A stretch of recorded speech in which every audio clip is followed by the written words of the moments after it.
You're listening to an Airwave Media Podcast. Fargo, the new virtual assistant from Wells Fargo, makes banking faster and easier. Like this. Fargo, what's my checking account routing number? And this. Fargo, turn off my debit card. And this. Fargo, what did I spend on groceries last month? And that's just the beginning. Do you, Fargo? You can in the Wells Fargo mobile app. Learn more at wellsfargo.com/getfargo. Terms and conditions apply. Your mobile carrier's availability and message and data rates may apply. Wells Fargo Bank, N.A., member FDIC. My name is Greg Jackson. I'm a PhD-holding historian, a professor, and the creator of History That Doesn't Suck, a podcast that makes legit, seriously researched American history come to life through entertaining stories. Join me for a chronological telling of the United States story, from the Revolution to fractious Civil War, tenacious inventors, brave reformers, and more. With more than 100 episodes, you can already binge listen your way from 1776 to the early 20th century. Listen to History That Doesn't Suck on Spotify.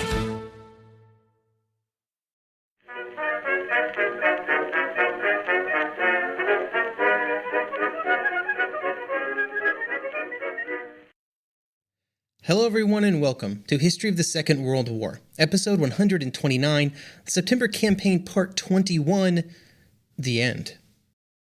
This week a big thank you goes out to Tobias, Jim, Rhett, and David for choosing to become members. You can find out more information about becoming a member over at historyofthesecondworldwar.com/members.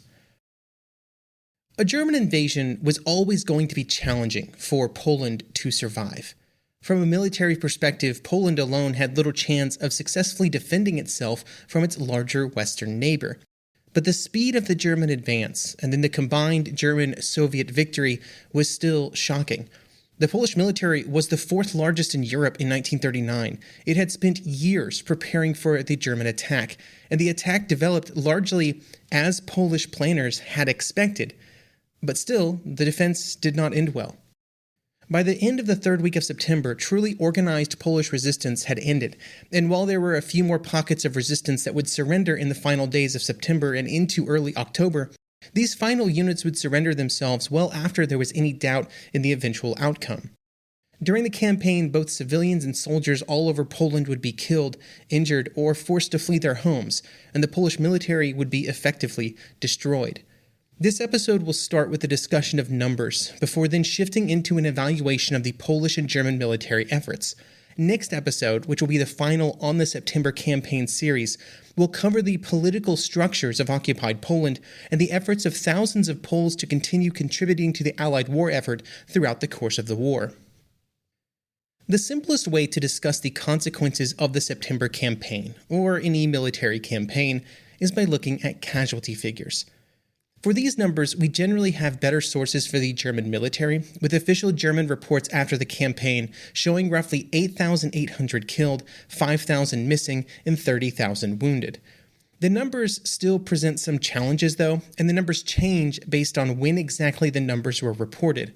Over the course of the months and then years after the campaign ended, the German figures would be adjusted, especially around that missing in action part, because they would be reclassified, often as killed. There is also some fuzziness involved in the German figures due to whether or not you include those that were killed or wounded based on accidents or mistakes away from the battle. It's common that German figures include all deaths during a particular period of time, regardless of the exact cause or where the person was killed. On the Soviet side, the numbers are, well, honestly, a great question. The official Soviet figures only list around 1,500 deaths, which is laughably and unbelievably low, and these numbers were largely fueled by propaganda. It has to be higher than that, but I've not seen any solid figures. The Polish numbers are also a bit fuzzy for completely different reasons. Along with the typical problems of statistics for a nation that is invaded and occupied, the fact that the Polish military was attacked by two separate enemies adds additional complications. The number of Polish soldiers killed in action was probably around 66,000, with a further 135,000 wounded. However, it's very difficult to ascertain exactly how many Poles were killed or wounded in action against the Soviet Red Army. A much larger number of Polish soldiers would be captured by both armies, though. We do know that, especially for the Germans, who captured very large numbers of Poles within cities that would surrender to the German military during the campaign.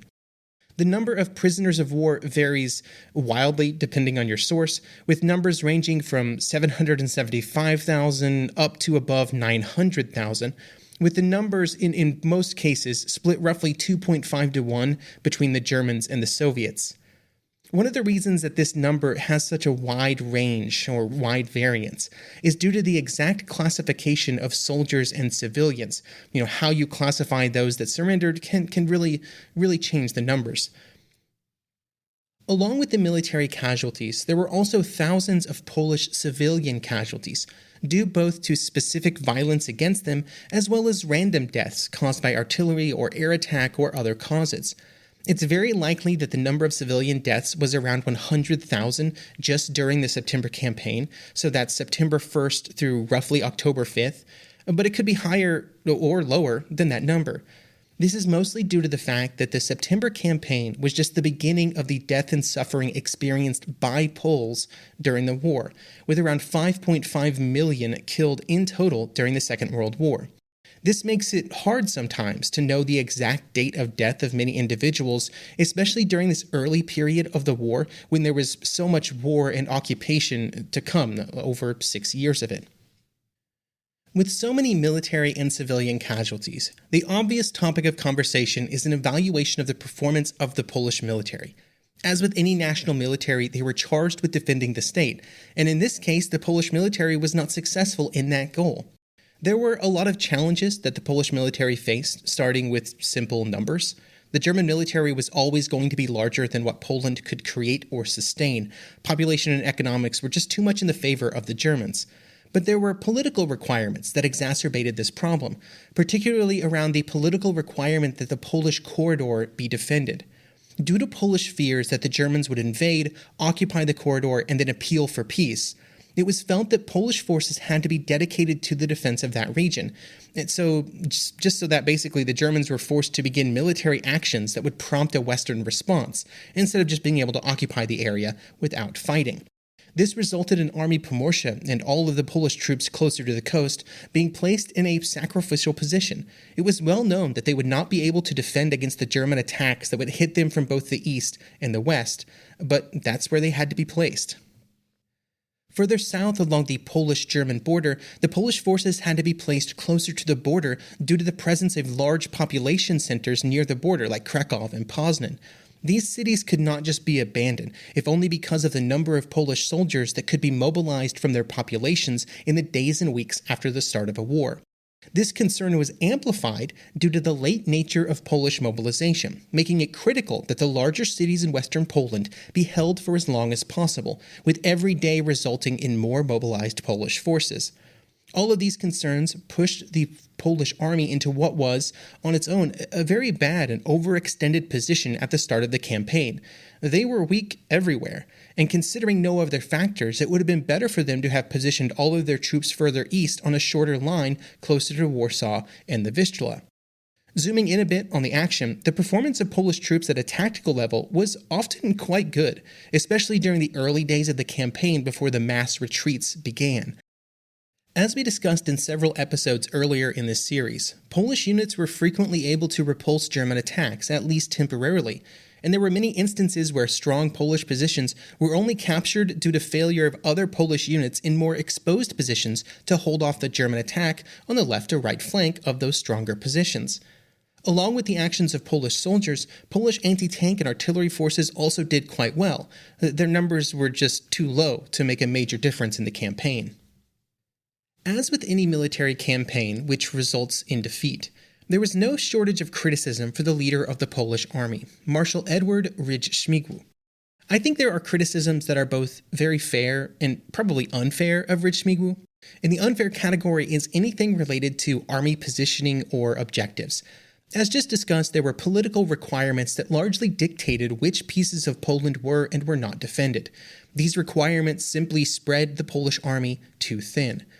Over the years, there have been many suggestions on what changes Rydz-Śmigły could have made. I've read several in books researching these episodes, such as a greater emphasis on defending the cities of western Poland instead of defending the entire border. But all of these suggestions introduce other problems. In the example I just mentioned of concentrating troops around the cities, that probably would have just ended up with more troops being surrounded and forced to surrender in those cities. They might have occupied some German troops for a few additional days, but then those troops would not have been able to defend areas further to the east, like Warsaw or along the Vistula. The core problem was that there were just not enough men and not enough equipment to defend against a German attack, regardless of how exactly the available resources were allocated. In the area of criticism that I think is probably more valid would be Rydz Śmigłow's movements during the campaign.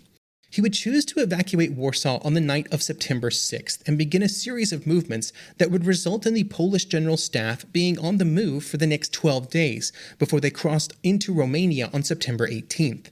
During that time, they would be based in several different cities in eastern Poland. During the campaign and immediately after, some Polish leaders and soldiers would accuse Rydz Śmigłow of cowardice due to fleeing the capital at that time. But the greater problem was that the constant movement of the Polish General Staff made it difficult to coordinate what was left of Polish forces. There was little chance of stopping the German advance on the Vistula, the Narów, and elsewhere, but the reduced ability of the Polish military leaders to control the wider situation and coordinate larger groups of soldiers certainly did not make things any better.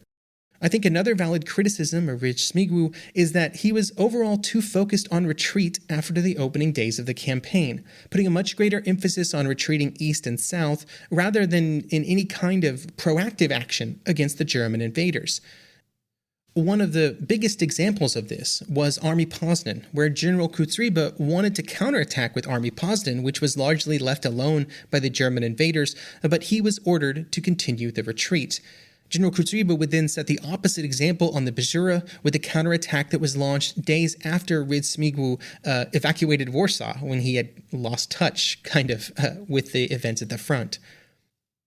Other such counterattacks, especially early in the campaign, may have disrupted the German advance and bought the Poles more time, although, all of this would have been worthless due to the Soviet invasion on September 17th, so it's kind of just an academic conversation.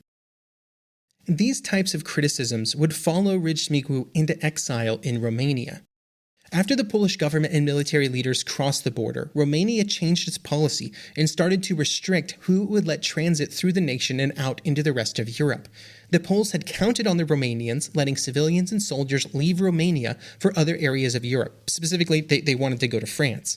But this policy was changed by the Romanian government due to concerns that it would antagonize the Germans. This resulted in Rydz Śmigłow being stuck in Romania until December 15th, 1940. By that time, he had resigned from his position due to actions that had been taken in France.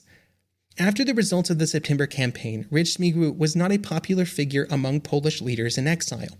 On September 18th, General Sikorski would be placed at the head of the Polish army in France. Sikorski was not Rydz Śmigłow's choice. He wanted General Ferenc Blazinski placed in the position instead. Sikorski was chosen due to Rydz Śmigłow's decline in stature after the events of the September campaign, as well as the generally high opinion of Sikorski held by French leadership. In general, the Polish government in exile would be heavily critical of Rydz Śmigłow, and he would eventually resign from his position at the head of the army on October 27, 1939. Overall, Rydz Śmigłow made mistakes, but his critics would place the blame at his feet for things that were outside of his control, especially when there was such a small chance of success in a war against Germany without immediate help from the Western Allies, assistance that did not materialize after September 3rd. Speaking of those Western Allies, while they were not directly involved in the fighting in Poland, it's worth considering their actions as we evaluate the performance of the various groups within the September campaign. Britain and France would enter the war on September 3rd, as they had agreed to do if Poland was attacked by Germany. The entry of the two Western nations was critical to Polish defensive plans because their only real hope of being able to successfully defend against a German invasion was if a second front was opened on Germany's western border as quickly as possible. Before the war, French and British leaders had gave assurances to the Polish leaders that such a front would be opened as soon as France declared war, which would take the form of a French attack across the German border. Then, after September 3rd, nothing really happened. A few small French units would make a move across the border, advance until they hit resistance, and then they stopped. In the air, the much-vaunted Royal Air Force would not launch any bombing campaigns against German targets other than a few naval targets in September. It is easy to criticize the French and British leaders for their lack of action, and I've criticized them during these episodes. And they deserve it, based on the expectations that they set with Polish leaders before the German invasion.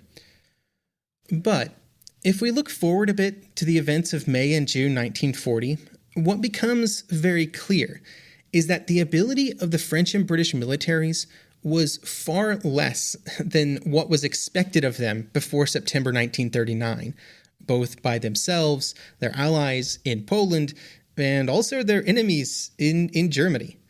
It can be hard to remember that the French and British were considered two of the strongest militaries in Europe and the world. They were feared by the German military leaders. Now, those evaluations would end up being totally and completely wrong. I don't think that completely removes sort of their responsibility for what they told the Polish leaders before the war, though. I don't know if that would have changed the course of events. The Polish leaders and Poland's military was still very set on not allowing German border modifications at this time, but at least they would have had realistic expectations of what they were facing and what help would be given, especially very early in the campaign.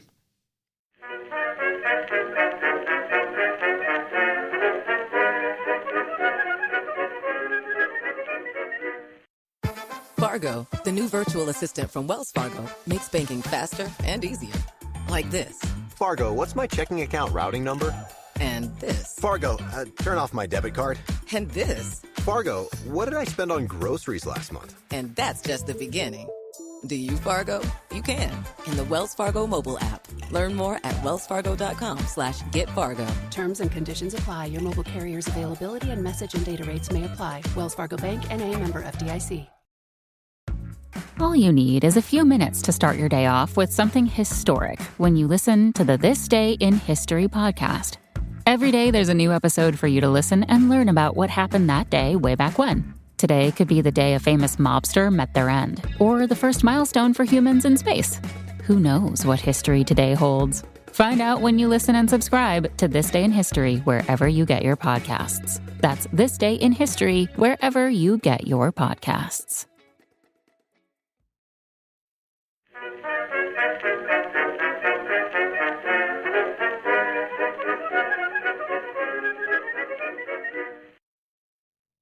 On the German side of the campaign, even though they had decisively defeated the Polish military, everything had not gone perfectly. At a high level, there were two major mistakes made by the German leaders. The first being the failure to account for Army Poznan, and the second being the expansion of objectives in eastern Poland during the second phase of the campaign. The first mistake was just a complete lack of focus on Army Poznan, which was allowed to exist between the advances of Army Group North and Army Group South. The eventual outcome of this was the Bajura counterattack, which came relatively late in the campaign after most Polish resistance was already waning. However, if Army Poznan would have launched their counterattack several days before, then it might have had a real impact, particularly against the hard-charging troops of Army Group South. This is what the leader of the army, General Kutsryba, wanted to do, but Reid Smigły and the Polish High Command would not allow it. This lack of focus on Army Poznan became even more apparent when the armored and motorized forces of Army Group North, which had been focused against Army Pomorza, were loaded up on trains and moved to East Prussia. The original plan called for these troops to push along the Vistula towards Warsaw, right into the pocket that Army Poznan and the remnants of Army Pomorza would retreat to in the days before the Bajura counterattack.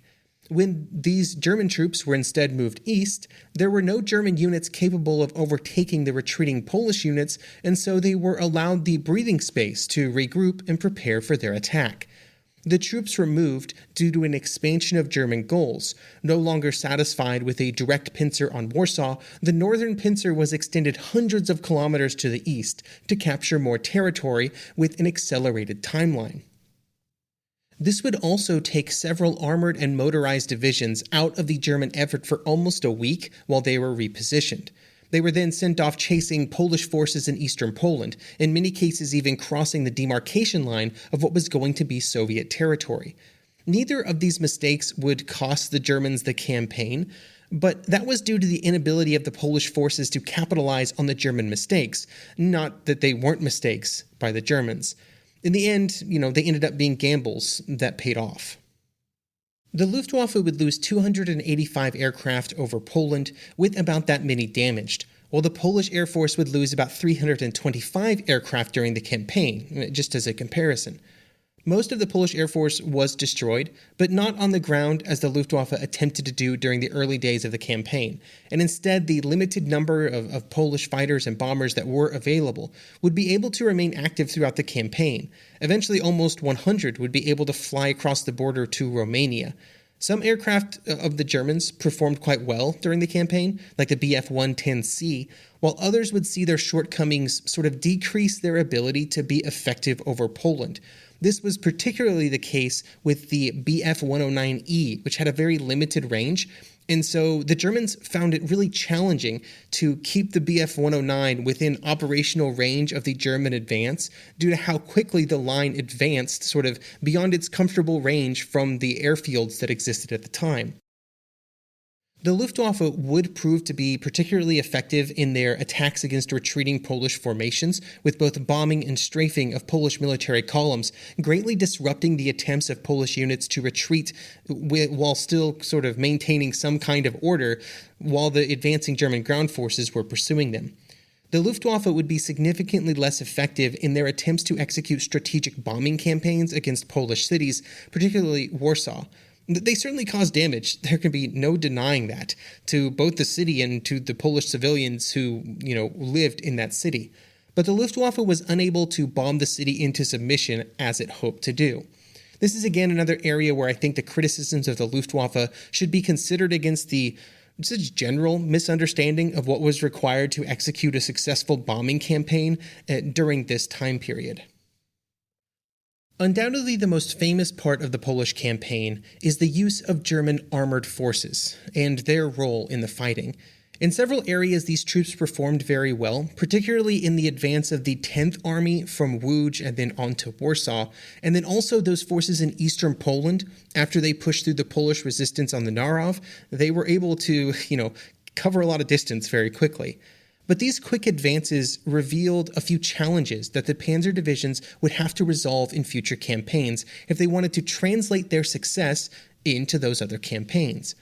The first problem was supplies, as there were times when they were outrunning their supply columns by hundreds of miles. This was partially due to a simple lack of trucks and other transport units, which required more focus in upcoming campaigns. Another challenge for the panzer units were the large presence of Panzer I and Panzer IIs within the divisions. These tanks were thinly armored light tanks that had been built years before the start of the war. And by 1939, they would prove to be very vulnerable to a variety of Polish anti-tank weapons. This was not really a surprise for the German military, and they were pushing hard to replace all of these light tanks with Panzer III and IV medium tanks. But even these newer models were quite vulnerable to Polish anti-tank weapons, and experiences in Poland would prompt an increase in the amount of armor in future revisions of the two designs. These newer vehicles were only available in small numbers at the start of the campaign, but they would be a much larger percentage of the German armored forces in 1940 and beyond. Another major change was that of the light divisions. Along with the panzer divisions, the Germans had come up with the light division concept. The idea behind these units is that they would be armored units, but they would have less firepower than an actual armored division. But they would also be equipped with enough trucks to haul those tanks around to various parts of the battlefield or wherever they were needed in the campaign. The tanks would then get off the trucks and go into combat. Then when the enemy was dealt with, they would load back up onto the trucks and move to a different area. The theory was that this would make the armored units more mobile and save wear on the tanks and, the usage of fuel. Tanks were notoriously bad at using fuel. But the light divisions never really worked out the way that was hoped.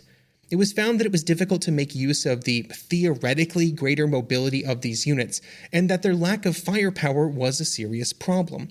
Also, even if they were somewhat useful, the number of heavy transport vehicles that the light divisions required just monopolized the heavy motor transport of the German army, which reduced the transport capability of all other units. Because of these challenges, the 4 light divisions would be disbanded, and their armored units incorporated into new armored divisions, and their transport troops spread out to other areas of the army. This meant that the 1st, 2nd, 3rd, and 4th light divisions would become the 6th, 7th, 8th, and 9th Panzer divisions. Not everything went poorly for the German armored units, though. I don't want to be too negative here. There were real successes. One standout piece of the divisions were the motorcycle battalions that were present in each one. These units would prove themselves time and time again, both in Poland and afterwards, due to their ability to quickly move across the battlefield, upwards of 100 kilometers a day, and still be able to bring with them enough firepower to take objectives and then hold them against enemy attacks. The motorcycle battalions would prove to be one of the unsung heroes of multiple early war German campaigns. Overall, during the September campaign, the Germans would lose about 500 tanks. That number includes both tanks that were completely destroyed and those that were damaged beyond repair, even though they were recovered. This was a lot, a little under 20% of the tanks committed to the campaign, but also, that number is not as bad as it initially appears. This was because the vast majority of those tanks that were lost were Panzer I and IIs, which were rapidly becoming obsolete, especially in future campaigns, and the Germans were planning on getting rid of anyway. The overall impression left by the Panzer divisions on the German leadership, though, resulted in Hitler ordering the number of Panzer divisions to be doubled, and he wanted them doubled very, very quickly. This expansion, or this planned expansion of the German armored divisions, also runs us into one of the biggest problems that the armored divisions had by the end of the campaign, and that was the maintenance backlog that developed among all German armored and motorized units. There would be a lack of spare parts and production capacity during the campaign and immediately after, as everything had to be fixed up and prepared for the next major attack. This was a major problem because the initial plans put forward by Hitler was for the attack against France to take place before the end of 1939. The initial date was November 16th, which meant that large numbers of troops needed to be moved from Poland and into Western Germany as quickly as possible. This very quick turnaround would eventually prove to be impossible, and the attack in the West would be delayed until the spring of 1940, mostly due to the desire to re-equip, restock, and prepare German forces for the next effort.